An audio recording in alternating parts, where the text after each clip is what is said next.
नमस्कार, मैं हूं आपके साथ ऋतिका अवाना। पश्चिम बंगाल विधानसभा चुनाव से ठीक पहले राजनीति के गलियारों में हलचल तेज हो गई है। जी हां, मुद्दा है एसआईआर का, जिस पर चुनाव आयोग ने अब तक का सबसे बड़ा कदम उठाया है। 7 अधिकारियों को निलंबित करने का आदेश जारी कर दिया है। आयोग के इस फैसले ने न केवल बंगाल बल्कि देश भर के सियासी पारे को 7वें आसमान पर पहुंचा दिया है। पश्चिम बंगाल में एसआईआर को लेकर सियासी पारा लगातार हाई होता जा रहा है। इसी बीच चुनाव आयोग ने पश्चिम बंगाल में 7 अधिकारियों को निलंबित करने का आदेश राज्य की चीफ सेक्रेटरी नंदिनी चक्रवर्ती को भेज दिया है। आयोग द्वारा निलंबित अधिकारियों के नाम डॉक्टर सेफाउर रहमान, नीतीश दास, मुर्शिद आलम, दलियारी चौधरी, सत्यजीत दास, जयदीप कुंडू और देबाशीष बिस्वास हैं। चुनाव आयोग के इस फैसले के बाद से देश भर में सियासी घमासान मच गया है। इस मुद्दे पर एनडीए के नेताओं ने चुनाव आयोग के फैसले का समर्थन किया है। लेकिन ये तो पता ही है कि एसआईआर बिहार में हुआ, तो पूरे बिहार में कहीं एक जगह कंप्लेन था।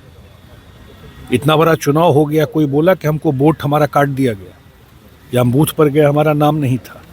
अब वहाँ एसआईआर हो रहा है तो कितना कहानी बनाया जा रहा है बंगाल में।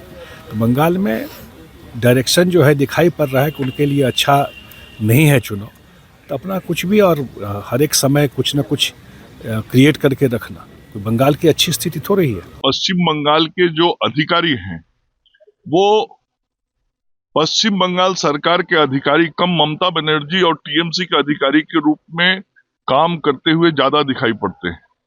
यह संकेत और संदेश है उन अधिकारियों के लिए जो चुनाव आयोग के निर्देशों का पालन न करके टीएमसी और अभिषेक और ममता बनर्जी के आदेश और निर्देश का पालन करते हैं। चुनाव निष्पक्ष होना चाहिए, पारदर्शी होना चाहिए, सभी मतदाताओं को विश्वास और भरोसे में लेके काम होना चाहिए और इस काम में पश्चिम बंगाल की सरकार और उनके अधिकारी सहयोग नहीं कर रहे हैं और इसी का परिणाम मुझे लगता है कि इन अधिकारियों के ऊपर कार्रवाई करके चुनाव आयोग ने किया है। चुनाव आयोग एक संवैधानिक संस्था है, वो कुछ कर रहा है कि नहीं कर रहा है उसमें हमें बोलना नहीं, लेकिन हम लोग एसआईआर की प्रक्रिया को निष्पक्ष चाहते हैं। वहीं समाजवादी पार्टी ने चुनाव आयोग पर हमला बोलते हुए कहा कि यूपी में तो सैकड़ों अधिकारियों पर कार्रवाई होनी चाहिए। एसपी नेताओं ने यूपी में भी अधिकारियों पर कार्रवाई की मांग की। उत्तर प्रदेश में तो सैकड़ों लोगों के खिलाफ कार्रवाई होनी चाहिए। इलेक्शन कमीशन से मांग करूंगा भाई, अधिकारी से लेकर सारे लोग बीजेपी के हैं तो बीजेपी के लिए पास कहने के बाद कुछ है भी। सवाल निर्वाचन आयोग की विश्वसनीयता का, ये कब सस्पेंड किया? जब खुद ममता बनर्जी जी एज लॉयर सुप्रीम कोर्ट में प्रस्तुत हुई। ममता बनर्जी ने को इतना विवश कर दिया, एक सिटिंग मुख्यमंत्री सुप्रीम कोर्ट में स्वयं जा करके इस पश्चिम बंगाल के नागरिकों का पक्ष रखने का काम किया, एसआईआर की कमियां गिनाने का काम किया। पूरा देश और दुनिया ने देखा कि एक मुख्यमंत्री स्वयं बहस में हिस्सा लिया, जिसके कारण आज निर्वाचन आयोग असहज होकर के कुछ लोगों पर प्रतीक के तौर पे कार्रवाई किया। हम उससे संतुष्ट नहीं हैं।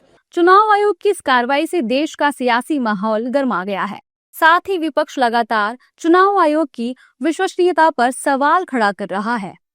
चुनाव आयोग के इस कार्यवाही ने साफ कर दिया कि निष्पक्ष चुनाव कराने के लिए वह किसी भी स्तर पर समझौता करने के लिए तैयार नहीं है। लेकिन सवाल यह है कि क्या इन 7 अधिकारियों के निलंबन से बंगाल की चुनावी हिंसा और विवाद थम जाएगा या फिर ये मुद्दा आने वाले दिनों में और बड़ा सियासी रूप लेगा। फिलहाल इस खबर में इतना ही। आप बने रहिए हमारे साथ।